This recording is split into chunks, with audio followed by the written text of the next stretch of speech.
Thank you for tuning in to the F5 Recovery Podcast. We're super happy that you're here. We have a very special guest with us. But first, we want to thank our sponsors, the F5 Project, the Ridge Treatment and Reentry Center, and of course, our brand new sponsor, GoAwayBear.com. GoAwayBear.com. An amazing sponsor and continue to support this podcast. If you would like to support our podcast, please hit the subscribe button on the bottom and let us know that you just enjoy this podcast. And if you want to sponsor, we're always looking for new sponsors as well. We are a nonprofit doing amazing things in the Fargo-Moorhead area, so we want to continue to do this work. But introducing our special guest, DelaRae Hammargren. Della, welcome. That's how you say your last name? Hammargren, yeah. Hammargren. Yeah. Close, yeah. What? Like Hammargren. Oh. Mm-hmm. Is that German? I guess I've never tried to pronounce it. Is that my real name? No, is it German? Like, what is your Norwegian. Norwegian. Hammer. Yeah, that's what it felt like. It was like, They used to call me Deli Ham in high school. No, they didn't. Yes. You just made that shit up right No, now. I swear to God, they used to. Deli Ham. no, if you've known Della Oh my since high God. school, Why did you tell everyone? you have to let us know if this is true. Oh my God. Really? Yes. I don't remember who came up with it, but I've had quite a few nicknames, that's for sure. Deli Ham. Deli Ham. I'm never going to forget that. No, I'm changing my name on your phone. Yeah, Yeah. the name has been changed in the contacts. Deli. Well, thank you, Della. So for those who don't know, tell more people about who you are and kind of your involvement and connection with us. Okay. All that other good stuff. How much time do we got? Like, take as long as you need, girl. Yeah, so where do I start? I really introduce myself as like, my name's Della and I'm an addict. And why I do that is a reminder of kind of where I was and where I'm at and where I'm trying to go. So I'm in recovery. I've been clean for 6 years. Nice. Congrats. That's Thank great. you. Yeah. But my story of like drugs and chaos and partying started a long time ago. And I was pretty young when I started getting into, I don't know, the chaos, I could say. Mm-hmm. I started using drugs at a very young age. But before that, I already had like characteristics of an addict. And so like, in my own personal opinion, I feel like I was born with that DNA and like that was just kind of my destiny. And so when I was young, I had imaginary friends. I was very isolated from other people. I just didn't feel like I fit in places. I went through like an emo phase and I can just see your eyebrows. But I just feel like that those behaviors and those characteristics were running deep in my life long before drugs came to play. Okay. So when drugs came into the picture, another thing that I was very chaotic about was boys as well, right? And so my behavior with boys, my behavior with drugs, and then mixing those together was just a recipe for disaster. Yep. So I could go on and on about my using, right? And that's really not my story anymore. Mm-hmm. My story now is like me in recovery, right? And me learning how to live a different life. And it's such a blessing to be a part of F5 because I'm a felon and not the best background. When I first got into recovery, I had shitty credit, Mm-hmm. And I had heard about F5 Project and I was like, that's so cool. Like, those are my people. I want to be a part of that, And today, I've been working with F5 for the past 4 years and it's been nothing short of a blessing, 4 years, okay. Yeah. So, I don't know how deep you wanted me to get into who I am and where I'm coming from, but yeah. That's kind of like scratching the So what was the moment when the recovery happened? Like when it really happened? I lost the desire to use when I was still using. Mm-hmm. There was a point where let's say I had all the drugs that I wanted, right? And I felt like if I get to that place, I'm going to be fine. I'll never have to worry about coming down. I'll never have to worry about looking for more. And I got to a position like that in my active addiction, and I had never felt more alone. And I remember sitting outside of my boyfriend at the time, his mom's house, like bawling because I wanted to stop using, but I didn't know how, you know? And I tried different things like moving. I moved to Bismarck with my sister to like, I thought as long as I stop using drugs, I'm going to be fine. Right. And I was totally wrong about that. I went right back to the same shit. And so honestly, what really was the driving factor was probation told me either it's prison or treatment. And so I went to treatment in Fargo because I'm originally from Grand Forks. And this whole time I'm like, yeah, I want to stop using. And then I get there and I have to be clean and I start panicking, you know, like this is what I've wanted for so long. But now my best friend, my drug of choice is no longer an option. You know? And so there was a lot of back and forth in my head of like what I wanted, what am I supposed to be doing? You know, for a long time, I thought I was supposed to die using. I honestly convinced myself that I was supposed to be a bad example of like what you tell your kids not to do, you know? And so my defining factor was I was clean for a couple months, got a little bit of freedom from the treatment center, and I went right back to the same shit. Same hotels. Yeah, weird. You know, I was in the same hotels with the same people with the same drugs and nothing had changed. And I remember like getting high and it was sitting right in front of me, but I felt like I just could not get enough. Like I just needed more and more and more. And I came to this realization. I was like, dude, I don't want this anymore. Like this is not what I want. And so like that was a big deciding factor. Like I needed that relapse.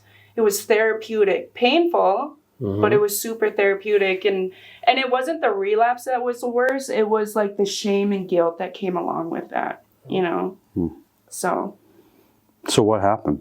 Like after all that, like the relapse happened, you went in the hotel and when was the first day? I had reached out to an individual that I had met in recovery, and I said, I don't know what to do. I'm scared, and I don't know where to turn. Why did you reach out to that person? Because I had met them in a 12-step meeting. Okay. Yeah. And I just felt like this was the person I didn't even know them that well. Yeah. Right? But there was a couple people reaching out to me who kind of knew what was going on. But I reached out to this girl, which is bizarre because I've always relied on men for things, right? And I reached out to this girl. I said, I don't know what to do. And she said, come to my house and you can sleep on my couch for a little bit. And I laid on that couch feeling super suicidal after the drugs had worn off. And she was like, you know, bringing me out to do stuff, running errands. And I was just like so miserable, you know. But when I look back at that time, she was just trying to be there for me and get me out of the house and get me out of my head, you know. She wasn't forcing anything down my throat. She wasn't like, you need to do this, this, and this. She just gave me a safe space to like come down and like get my bearings, you know. And forever, like for that, I will forever be grateful, you know. Well, how long did you stay with her? 3 days. Okay. Until I could piss clean and go back to treatment. So just gotta have that's pretty normal. Actually. That's cool because I think all of us that are in recovery have that person, like like my person I called from that payphone. And I mean, one, because I remembered his number, I didn't have any, you know, and then two, I just knew he wouldn't be an ass. Like, you know, some people after they've been sober for a while kind of go that authoritarian route where they just know everything, and it's just like, you know, well, you should have called me. I'm like, no shit, man. Yeah. Like I should have a long time ago, but I just didn't, you know. And the person I called, he was just laid back, let me sleep on his couch for like a couple of weeks. Yeah. And then there's something to say for, you know, we used to call it when in the group that I was from, couch commitments. Really? Yeah, we had a whole, like, we had this apartment complex where of the 8 apartments, there was 3 drunks, or recovering alcoholics, living in each one. And so it was like, it's very like similar to like F5 with our apartment complexes in North Fargo. So but you'd stay on one couch for 3 days, 3 days, 3 days, 3 days. And then by the time, the goal was by the time you got through all the apartments, you were pretty well connected. It's so crazy because that house that I went to was like the recovery trap house. Yeah. Like there was like 3 people, including myself, sleeping on the couch in the living room, but everyone was in recovery. Yeah. Everyone was clean. Yeah. You know? Like we called it a sober frat house. Yeah. So recovery trap, sober frat. Huh. It's so weird how the 12-step organizations are so similar to each other, but like they think they're unique. Yeah. You know? Yeah. Anyway. So what do you do now? Be more specific. Professionally, personally. So I'm obviously still with F5. Professionally, I was just promoted to regional director of Fargo and Jamestown. Wow. There it is. And that's a story in itself. I feel like personally, I've come a long way. I've had to work on a lot of things personally, on my attitude. I like to be spicy, you know, and say how I feel. And I think that's important, right? But I think there's also like a time and place for everything. And so I've learned if I want to like get places and go places, I have to work on some things personally, right? And so I've just always had a hustle and a drive to want to do more and be more. And so I had to really rely on my support system to guide me in the right direction. You know, like if this is my goal, I can't just jump through all these steps and get there. Like I have to work on some stuff, and it's going to be difficult, and it's still a learning it's still a learning curve for me. You know, I was management at KFC when I when I got into treatment. I was working at KFC. I was staff, and then I became shift supervisor and then assistant general manager. And when I look back at that time, I was a rugged manager, you know, like just how I approached people, how I was trying to dictate. I learned a lot from that, that's for sure. But, you know, personally, my recovery is based out of, you know, a 12-step group, and that's a big piece of who I am, you know, and how I recognize myself. And you know, like I travel around the United States going to like conventions and meeting other addicts and sharing my experience and them sharing theirs with mine, you know. And that's where I get my juice, you know, like that's where I get fired up and I'm like ready to get back to work, or I'm ready to be of service to other people, or I'm ready to do some internal work on myself, you know, because one thing I've noticed since being clean, the longer I stay clean, I feel like the more problems I have. Sounds crazy, right? But when I first was getting clean, I was really working on like getting a job and getting an apartment, getting my license back, getting a vehicle, you know. But now I realize I have a lot of internal stuff to work on, you know. So like what? I'm just kidding. You don't have to answer that. So do you see that there's a correlation between personal development and professional development? 100%. Yeah. I went to this women's prison down in Arizona, and their whole track is personal and professional development. And these ladies had been in this development program for like 12 months. And I was just like, it was like hanging out with when I used to work at High Point. And there was the women that worked there that had like been through school and been through a couple corporate jobs, and just the level of confidence they had and what they were talking about, like tech and the lingo that comes with the corporate culture and stuff like that. I felt like I was sitting in the lobby of High Point. Like it was so amazing how much professional development is dependent on your personal development. You know, because you're right. There's times where, I mean, even you know, I was recently promoted to the CEO, you know, position, but I'm joking. And I'll sit there and I have opinions. Like even in, you know, the care coordination meetings that I used to sit in, or the marketing meetings or whatever. Mm-hmm. And a lot of times just like, that's why I always say, is this helpful and is it factual? Mm-hmm. Like those two, if you repeat that to yourself on any time, you like at the beginning of every day or like the beginning of a conversation, and you actually apply it, man, just on that alone, my conversations and relationships have gotten better because I'm not gossiping. I'm not trying to be spicy, right? You know, I'm not trying to be controversial. I'm just, you know, being helpful and being factual, and people find trust in that. And if they can trust you, they'll do anything with you. Right. You know, and so, but that's not built in professional necessarily. That's a personal. I can't make you trust me. Right. You know what I mean? I have to prove it. And the more, it's like the one thing out of all the what would you call it? Like the skills building.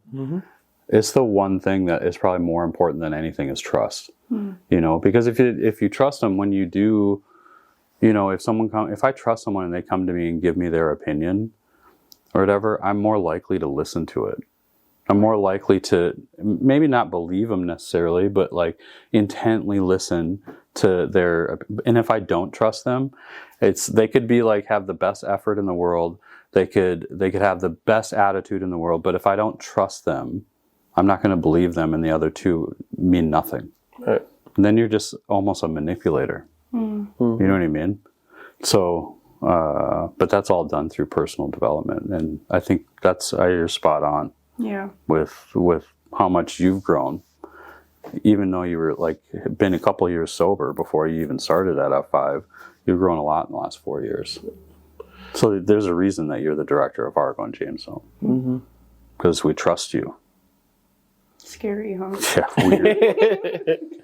So Dela, you were talking a lot about like obviously some personal development and things. So what does your personal development look like now when you're around people who aren't developing or aren't like making progress, or maybe are still using, or like what does that look like for you now? That's a deep question. Wow. Yeah. So each situation is different, right? And so I will say I'm at a place in my life that if somebody's using and needs a place to go, I'm probably not going to offer up my couch. That's just where I'm at personally, you know? And why I say that is because I've put a lot of effort in creating a safe space for myself, because I hadn't had one for so long, you know? So the thought of bringing somebody else into that, it doesn't sit right with me.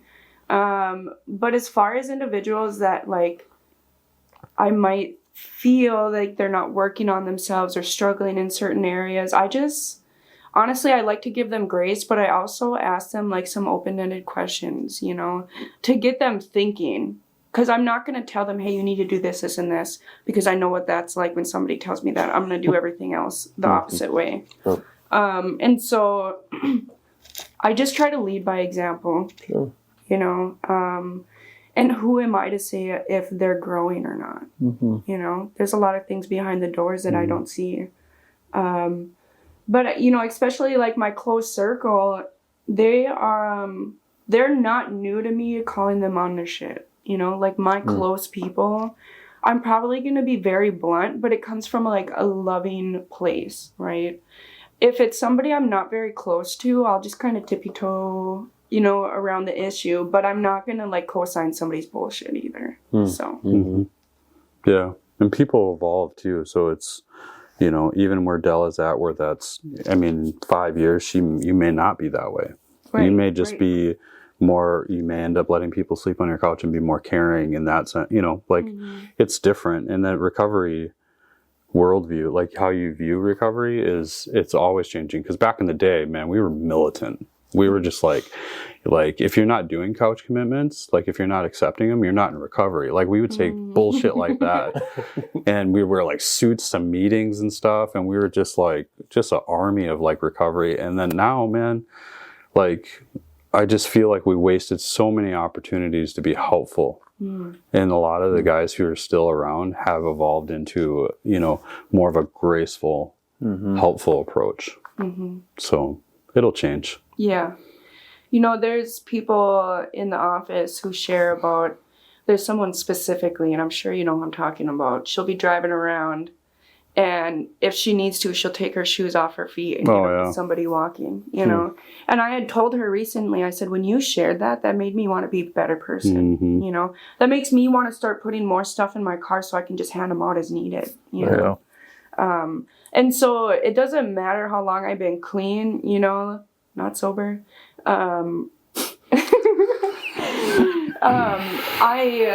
I can learn from somebody who's been in recovery or, stopped using drugs for 24 hours, right? Or I can learn from somebody who's been clean or sober for 19 years, you know? There's old timers' hair is like raising up on the back of their neck. What are you going to learn from someone 24 hours? So we want to thank so much, Dela, for being on our show today. And we, of course, want to thank our sponsors, the F5 Project, the Ridge Treatment and Reentry Center, as well as GoAwayBear.com. GoAwayBear.com. Every time. I want to thank them so much. It's a killer website.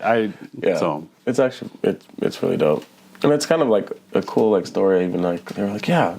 It's cool because it's not a typical sponsor or whatever, but he's such a big fan of the work that we're doing that he wanted to sponsor this. Yeah. That's cool. So he's also sponsored the Hustle Up meeting on Monday nights. Oh, great. That we do. Yeah. Yeah, he made a lot of that available for us. So good dude. Yeah. That's awesome, the impact that we're able to have on this show. Yeah.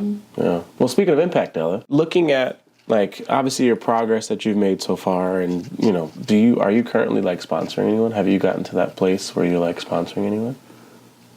You don't tell us the names, of course. Is this supposed to be an advertisement so that everyone's like, oh, Dela's sponsoring?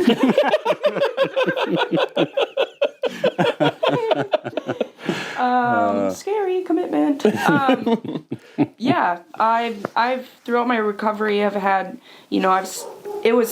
I think I was maybe 3 months clean, and I was at this meeting that was basically newcomers, and this woman asked me, she's like, will you be my sponsor? And I'm like, what? And somebody had told me they said, just say yeah. And I said and I was like, what am I going to do? I'm so nervous. I don't even know how to guide them.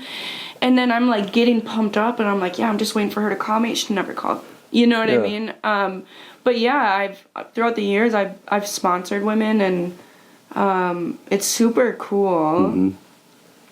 Just to hear going through questions and asking what their thoughts and feelings are on things. It just really blows my mind, and I think back to when my first sponsor was walking me through some stuff, and I was fighting it tooth and nail, and so it's such a blessing to meet some women who are like, no, I'm ready for this, and I can just relate to them so much. Yeah. So it's amazing that both you and Adam have sponsored people so early in your recovery. 2 weeks. Yeah, I think you said 3 months. Yeah. Adam, Mine was by accident. It wasn't. I thought I was supposed to. Yeah, I wouldn't necessarily recommend that. Yeah, no. But if you can be a connection or a support to somebody else who looks up to you like that, why not? You know? And have a person in even if I was 2 weeks sober, having someone in your phone that's sober, you know what I mean, and being able to text them and stuff. I might, you're probably not going to get the most wisdom from someone who's 2 weeks sober, but you'll get a lot of those guys that I sponsored early on, they're still sober today. So it was they switched sponsors. They got to a point where it was just man, he's kind of a mess too. But they'll always, anytime they get a birthday or whatever, they'll always give props to the guy that reached out, And so it's really just, that's cool. It's not really even sponsorship as much as it's two people connecting and having an ongoing meeting. Right. Yeah. Right. We always say yes. Yeah. We used to have mugs that said, just get in the car. Because it was, we're going to a meeting, get in the car, and it was, man, when I was, what was that? Probably in and out for 10 years. And then I got sober 10 years ago. So that 10 years that I was crazy getting sober, not being sober, getting sober, I always came back. And it was always because it was the fellas that were they were just like super welcoming, and they never brought it. They weren't confused that I relapsed. They were just like, well, you know where we meet. We'll see you there. Right. And it was awesome. And so I try to do the same thing. I'm kind of in the same boat as Della, where it's just like, you know, the things that my 12-step program gave me are the same things that are taking me away from it. You know, I got sober, then I had kids, and I got a big job, and I got, you know, bills, and and all this gifts of sobriety are the exact same things that have been pulling me from it. So I've kind of went through this phase where I'm back to the basics. Like when all else fails, work with another alcoholic. And that's like been my saving grace, is when I get in my head and I can't make it to a meeting, I'm calling someone, I'm texting someone, someone who I I don't necessarily work with. Maybe I met them at a meeting, whatever, right? And just try to find ways to be helpful without any profit motive, Right. You know, like true spiritual act, not expecting anything in return. And I usually like to work with the guys that literally have nothing. Yeah. You know, because then it's just like they're just hungry, and you get to watch that journey. You know, happiness to me is like when I got my kids, and I got a good job, and I got, you know, found some success. Joy is watching someone else do it, and I just get so much enjoyment watching the guys that I sponsor level up in their lives. That's why I say yes. Yeah. Always. That's cool. Yeah. So I think, Della, we've had like a lot of conversations about family and just the kind of not only just the importance of family, but just like how great families can be, but how much you want to just sometimes. So like, what is that like when, for you now, like obviously as you're navigating, you know, your new life in recovery with your family, what, like, do you ever like get any sort of, do they ever bring up your past? Do they ever kind of like, you know, are not trusting that this is a new, different Della, like you're a new person, even 6 years later, do you still have those kind of conversations now? Family's a sensitive subject. You know, my grandma's like my number one supporter. I love your grandma. Yeah. Your grandma is amazing. Yeah. She makes bomb cookies too. Yeah, she's such a little sweetie, and I'll be like, yeah, I'm going to a meeting, or she'll always ask me like, you know, you're doing too much. Are you still like going to your meetings and things? So she's very supportive. Yeah. You know, I've never really had my family second guess what I've been doing, or if they have, they haven't been verbal to me about it. You know. How deep are we going into this subject? Wherever you want. Yeah, wherever you like, whatever you feel comfortable with. Right. Okay.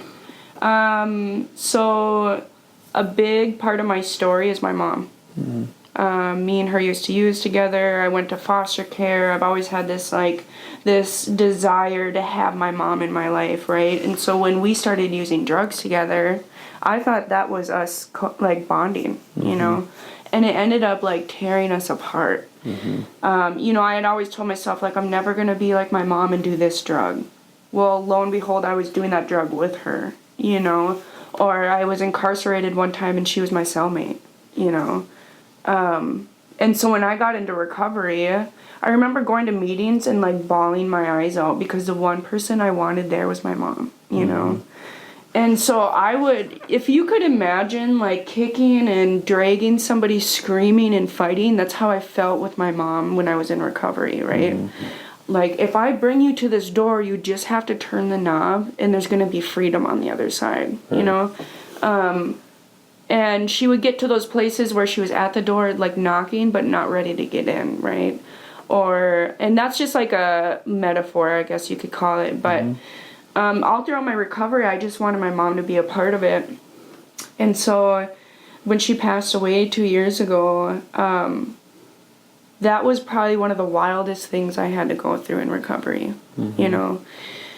And it's a blessing because, you know, I think one of my reservations always was if one of my loved ones passed away, I'd probably pick up and get high. And... that wasn't even a thought when she passed, you know? Like, that is the beauty of recovery and working on myself, that, like, that is no longer a solution for me, right? And so, family is a lot different to me now than it was like 2-3 years ago, you know? I think I kind of took it for granted in a sense. And so now my mission is to like be the best sister and the best auntie and the best grandchild, because at the end of the day, these are the people I love, and I've not been a part of their lives for so long through my active addiction. Like, I want to be there for them now, right? And so I think my actions and me honestly showing up to these events, like going to my niece's state cheer, or showing up to my nephew's birthday party, or calling my grandma on Sunday, like, those actions are showing that I'm still in recovery. Because for a long time, nobody heard from me, you know? So I think that's why they don't really question where I'm at or what I'm doing. So... Yeah. That's cool. I love hearing that. And thank you for sharing. I know, obviously, you had that was deep. No idea of any of these questions I was going to ask you, which was on purpose because I wanted you to be as authentic. But sharing about that, he knew what he was doing. Yeah, he was acting like, you just feel comfortable.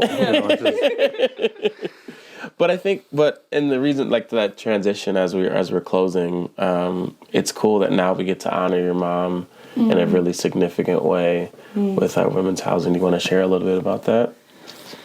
Yeah, so I just want to give a shout out to Adam specifically, because when we were at the funeral home, we were picking everything bare minimum, because it's me, my brother, and my sister having to pay for this financially, right? My mom doesn't have any assets. She doesn't have any money. And so when we seen the grand total, it was like $7,000, and I just, like, my stomach hit the floor, you know? Like, how are we going to pay for this? I've never taken a loan from the bank, so, like, how do I do that? You know, just panicking in such a traumatic time in my life, you know? And I'd reached out to Adam, and the subject came up about starting a GoFundMe. And he started that, and because of the community's donations, I was able to give my mom a funeral, you know, and I didn't have to worry about, you know, like, some of the major things. I was able to be in the moment, and like, I think 5 to 7 people from F5 showed up at the funeral.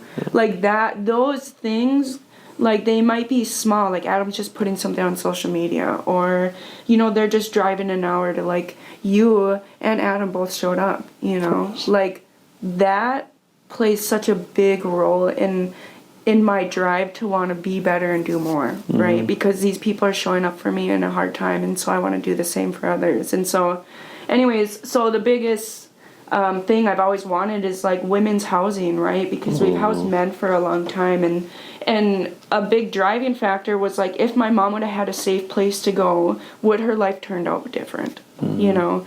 And so there was a couple other deciding factors, and what, like, a big drive of it was, you know, I wanted, like, affordable housing for women in the FM area. And so the idea popped off last year, and it came to fruition the end of December of last year, and there's been so many hands in the picture of making this possible. And so Christy is, what is her title? Director of housing, statewide housing. Yeah. And so she said, it's a big deal. Yeah. We'll just say that. Yeah. And so she, you know, she's like, Della, I'd love to name the women's unit after your mom. And so now the women's unit is named Tam's Sanctuary. And it's so crazy because when my mom was in the grips of it, she just wanted her own place. Like, she would make a she shed out of, like, a small little room in, like, this tiny apartment, and she would just hang up pictures of her grandkids, and it was just, like, doodles everywhere, and it was like a hot mess, right? But it was her spot. And so now we get to honor her in that way of, like, offering women a safe place to go, you know, get back on their feet and be supported along the way. So, yeah. It's really beautiful. That's amazing. Well, shout out Christy Johnson. Shout out Adam. Appreciate you. Yeah. And Tam Sanctuary. That's amazing. Yeah. Well, good. Well, as we close the show, do you have anything you all would like to share that we haven't covered already? No, I'm really grateful you're on the show today. It was a lot of reminiscing both professionally and personally. So it was. This was good. Thank you for having me. Yeah, absolutely. Well, thank you all again so much for watching and listening, and please subscribe and please continue to support this channel. We were going to continue to give you great episodes here on F5 Recovery Podcast, and have a great day in recovery. That's how the cookie crumbles.